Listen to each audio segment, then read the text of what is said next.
Study IQ IAS, अब तैयारी हुई अफोर्डेबल।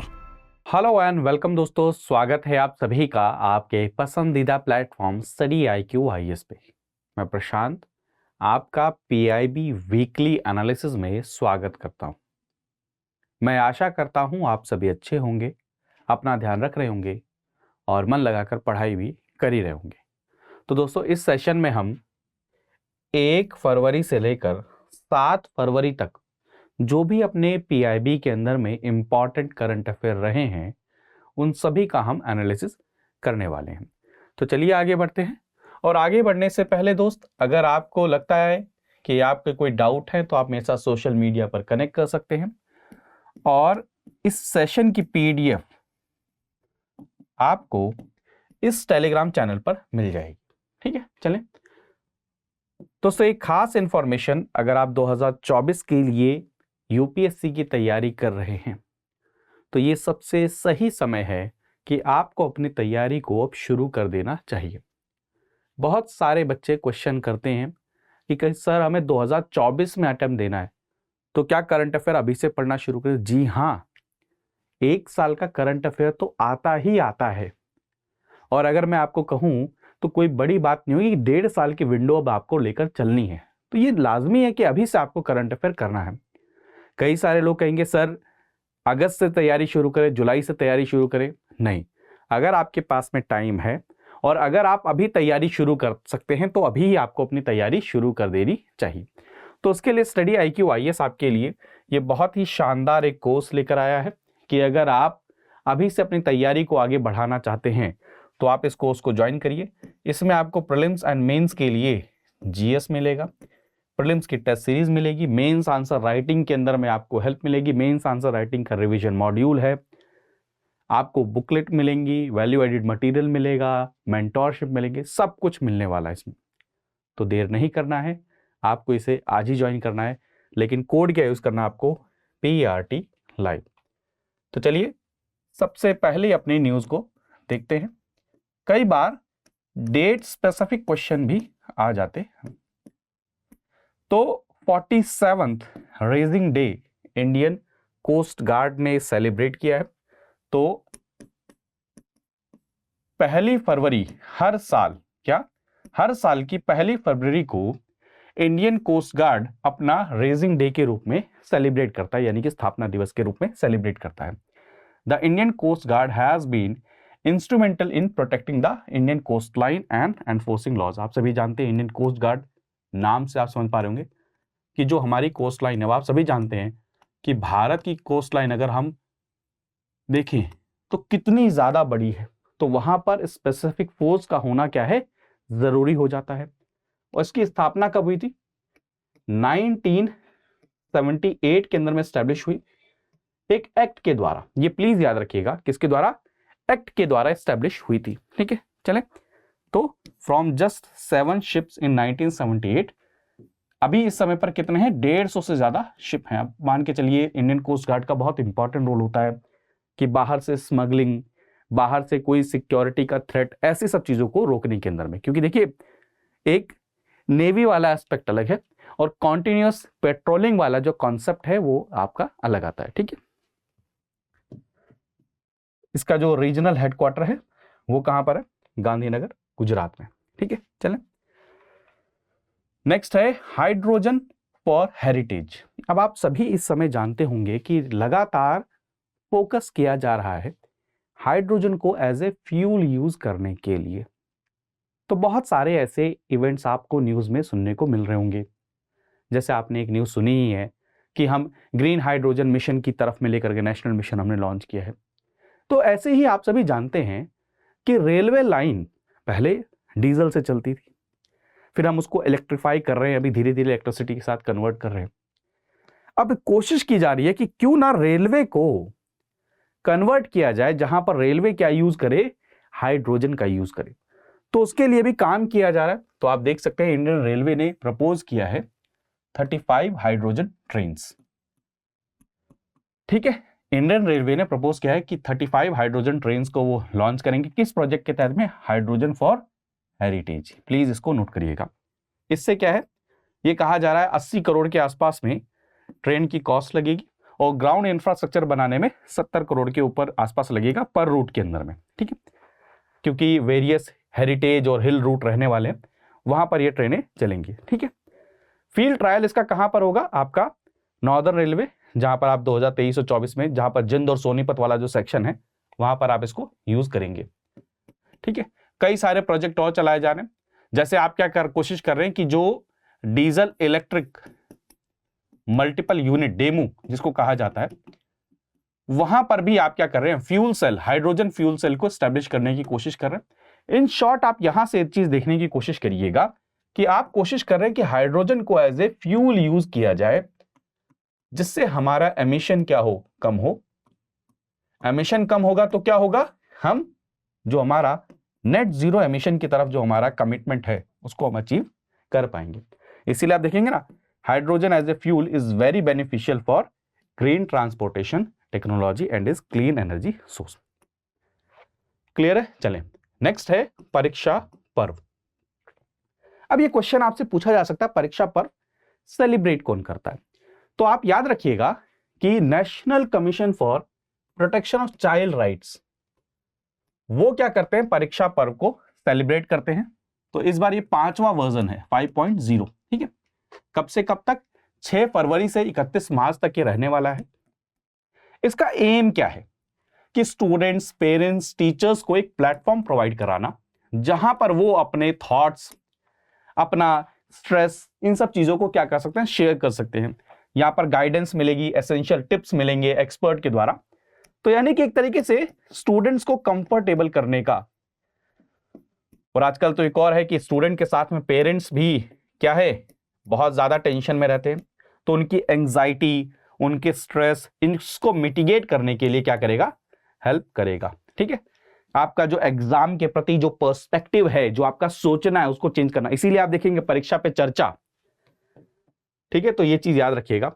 तो इसके क्या है, परीक्षा पर्व के कई सारे कंपोनेंट, जैसे लाइव स्ट्रीमिंग सेशन, जिसमें क्या किया जाएगा, सोशल मीडिया प्लेटफॉर्म्स के थ्रू इसे प्रोवाइड किया जाएगा, प्रेशर, स्ट्रेस को कैसे झेला जाए, साइबर सेफ्टी, ये सब चीजों के अंदर में।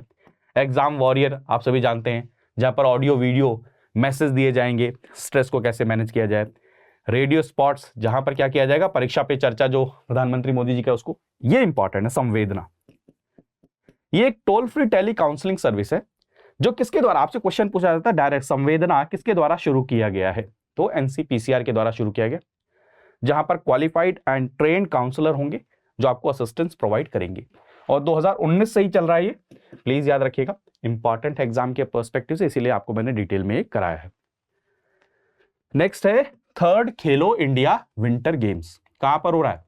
जम्मू एंड कश्मीर, ठीक है, ठीक है। चलें, तो याद रखिएगा, इंपॉर्टेंट है, जम्मू एंड कश्मीर में लॉन्च किया गया 3rd खेलो इंडिया विंटर गेम्स का मैस्कॉट, थीम, जर्सी सब लॉन्च की गई हैं।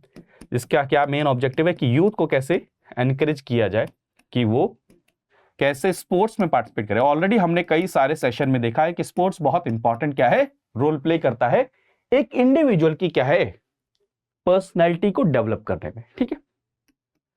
इसमें 1500 के आसपास प्लेयर्स क्या करेंगे, भाग लेंगे। और इससे एक और चीज होगी, जम्मू एंड कश्मीर के अंदर में क्या होगा, टूरिज्म भी क्या होगा, प्रमोट होगा। आप एक देखिए, एक ऑब्जेक्टिव आप क्या अचीव कर रहे हैं कि स्पोर्ट्स के अंदर में पार्टिसिपेशन इंक्रीज होगा, लेकिन साथ में क्या होगा, टूरिज्म।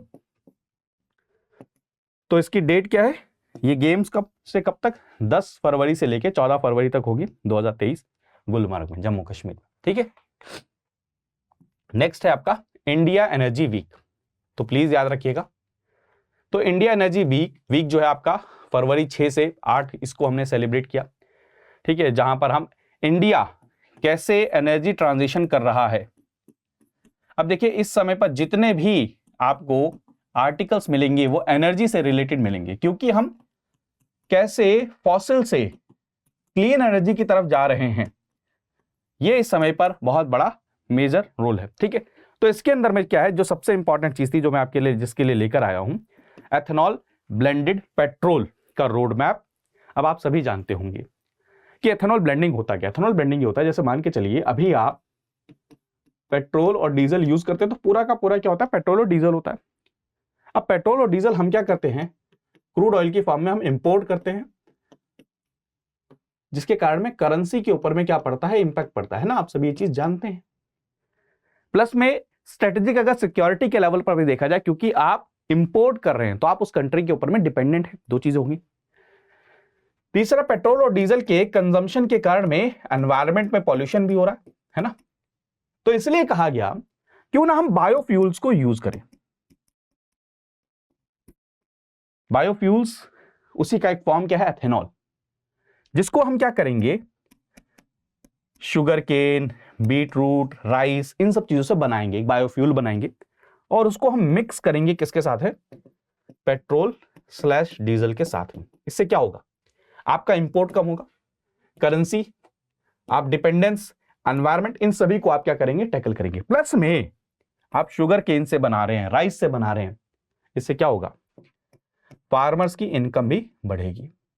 तो पहले जो हमारा टारगेट था ये था कि हम 20% एथेनॉल मिक्स करेंगे 80% पेट्रोल के साथ में, कब तक, 2030 तक। लेकिन अब हमने इसको फास्ट फॉरवर्ड कर दिया है, कब तक, 2025 तक हमारा टारगेट रहने वाला है। तो कई बार अगर आ जाए जैसे E20, तो आपको पता होना चाहिए किसकी बात कर रहा है, एथेनॉल ब्लेंडेड फ्यूल की बात कर रहे हैं, ठीक है। तो ये क्या है, E20 क्या है, blend of 20% of ethanol with petrol. Please इसको नोट कर लीजिएगा, क्या नोट कर लीजिएगा, एग्जाम के लिए इंपॉर्टेंट हो सकता है।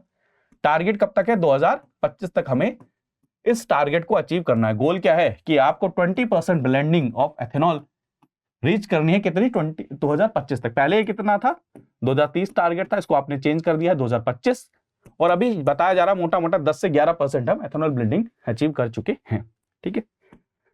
क्लियर है, किसी को कोई डाउट? नेक्स्ट है आपका हेलीकॉप्टर। अब ये चीज समझने की कोशिश करिएगा कि एशिया की, किसकी, एशिया की सबसे बड़ी फैक्ट्री कहां पर, कर्नाटका में। कहां पर, कर्नाटका में हेलीकॉप्टर मैन्युफैक्चरिंग। तो कहां पर है, कर्नाटका में कौन सी जगह, तुमकुरू, क्या, तुमकुरू कहां पर है, कर्नाटका के अंदर में है ये जगह, जहां पर क्या किया जा रहा है, एशिया का लार्जेस्ट हेलीकॉप्टर मैन्युफैक्चरिंग फैसिलिटी है ये। फिर याद रखिएगा, मैं कह रहा हूं तुमकुरू नाम की एक जगह है कर्नाटक के अंदर में, जो क्या है, एशिया का लार्जेस्ट हेलीकॉप्टर मैन्युफैक्चरिंग फैसिलिटी है। जहां पर क्या है, आपके लाइट यूटिलिटी हेलीकॉप्टर्स बनाए जाएंगे शुरुआती दौर में। लाइट यूटिलिटी हेलीकॉप्टर्स क्या होते हैं, ये इंडिजिनसली यानी कि भारत में ही बनेंगे, भारत के द्वारा ही डिजाइन किया गया है, टेक्नोलॉजी सब कुछ, इसको आप इंपोर्ट नहीं कर रहे हैं। और 3 टन इसका वजन रहेगा, प्लस में सिंगल इंजन इसमें रहेगा, मल्टीपर्पस यूटिलिटी। प्लीज इसकी डेफिनेशन भी याद रखिएगा, एग्जाम में ये भी पूछा जा सकता है। तो क्या, पहली बात, 2016 में इसका क्या कह रहा था, मतलब इसका नींव रखी थी, स्थापना करी थी कि ये होगा, उसका उद्घाटन कर दिया गया। कहां पर, कर्नाटका के अंदर में। कर्नाटका में कौन सी जगह, तुमकुरू। कौन से हेलीकॉप्टर बनाएंगे ये, एशिया का लार्जेस्ट है। और कौन सा helicopter, light utility helicopter, single engine. कौन से, सिंगल इंजन, ठीक है, क्लियर है। चलें, फैक्ट्री विल बी एक्सपेंडेड। पहले मैंने आपको क्या बोला, इनिशियली शुरुआती दौर में आप ये वाले हेलीकॉप्टर बनाएंगे, बाद में इसका हम मैन्युफैक्चरिंग, अदर उनकी मैन्युफैक्चरिंग करना शुरू करेंगे, जैसे इंडियन मल्टी रोल हेलीकॉप्टर, फिर लाइट कॉम्बैट हेलीकॉप्टर, ये सब चीजें हम बनाना शुरू करेंगे, ठीक है, क्लियर है। इससे क्या होगा, आप अपनी जो नीड है उसको फुलफिल कर पाएंगे, अपने रिक्वायरमेंट को फुलफिल कर पाएंगे। और देखिए ये चीज मैं बार बार आपको समझाता हूं, अभी भी हम मैक्सिमम जो डिफेंस इक्विपमेंट्स उनको क्या करते हैं, इंपोर्ट करते हैं। और आपको अपना इंपोर्ट डिपेंडेंस कम करना है। इंपोर्ट डिपेंडेंस क्यों कम करना है, ऑलरेडी मैं बता चुका हूं आपको 1000 बार कि इससे इंपोर्ट बिल कम होगा, करेंसी, इन्फ्लेशन, इन सब चीजों के ऊपर में असर पड़ता है। जितना ज्यादा आप इंपोर्ट करेंगे उतना ज्यादा आप डॉलर की डिमांड करेंगे, उतना ज्यादा आप अपनी लोकल करेंसी को सप्लाई करेंगे, उससे आपकी करेंसी हमेशा डेप्रिशिएट होगी। अब करेंसी डेप्रिशिएट होगी तो अदर चीजों पे असर पड़ेगा। फॉर एग्जांपल, पेट्रोल इंपोर्ट करना और महंगा होगा, उससे महंगाई और बढ़ेगी, स्पाइरल इंपैक्ट है ना। तो इसलिए प्लस में स्ट्रेटेजिक सिक्योरिटी वाला कंसर्न कि आप किसी देश से कोई चीज मंगा रहे हो, वो आपको जब जरूरत है तब वो चीज प्रोवाइड करा पाए, ना प्रोवाइड करा पाए, हो सकता है आपके संबंध गड़बड़ हो जाए। तो इस कंसर्न से भी क्या है, हमारे देश में चीजें, और इसीलिए अभी हम बहुत ज्यादा फोकस्ड है इंडिजिनस टेक्नोलॉजीज के ऊपर में, ठीक है। चलें, और इसमें क्या होगा, एम्प्लॉयमेंट आप देखिए, इस फैक्ट्री के अंदर में आपके 1000 से ज्यादा हेलीकॉप्टर क्या किए जाएंगे, प्रोड्यूस किए जाएंगे, ठीक है, और अगले 20 साल के अंदर में, और ये आपका 6000 से ज्यादा लोगों को एम्प्लॉयमेंट प्रोवाइड कराएगा। तो जॉब क्रिएशन भी होगा, ये भी एक क्या होता है, बेनिफिट होता है अगर आप इंडिजिनाइजेशन करते हैं तो।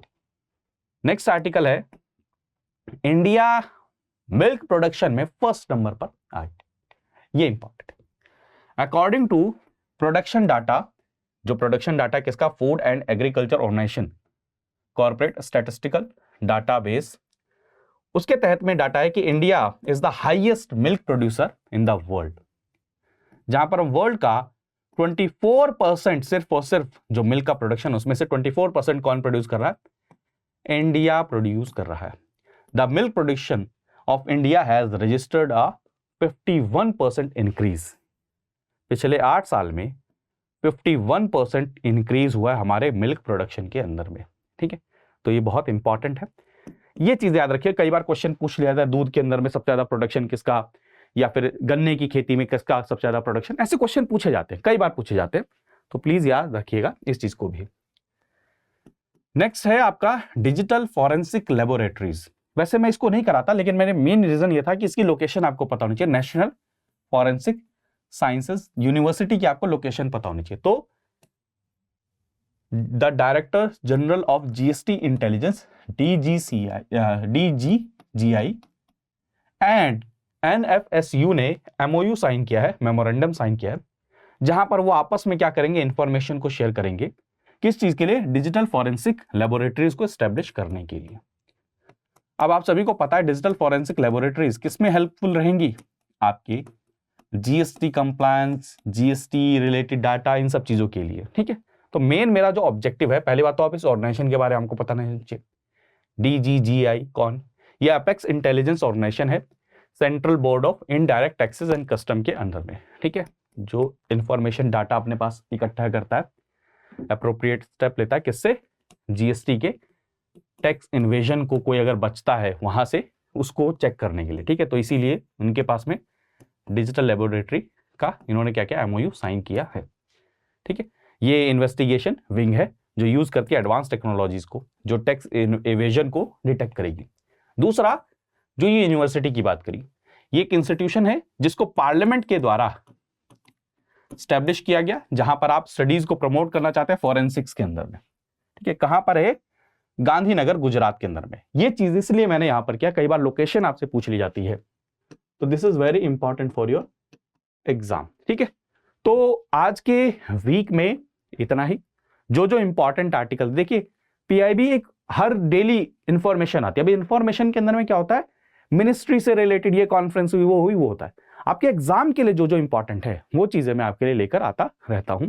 आपको ये मैंने समझाई दिया कि 2024 के लिए अगर आप तैयारी कर रहे हैं तो आप इस कोर्स को ज्वाइन कर सकते हैं, लेकिन कोड आपको यही यूज करना है, ये इंश्योर करना है कोड आपको PRT लाइव ही यूज करना है। इसकी PDF आपको प्रशांत तिवारी ऑफिशियल नाम का टेलीग्राम चैनल वहां पर मिल जाएगी, ये इंस्टाग्राम ट्विटर हैंडल है, आप मेरे साथ यहाँ पर जुड़ सकते हैं। मिलते हैं अगले सेशन में, तब तक अपना ध्यान रखिए, मुस्कुराते रहिए, पढ़ते रहिए। बाय बाय, टेक केयर दोस्तों, जय हिंद। स्टडी IQ IAS, अब तैयारी हुई अफोर्डेबल।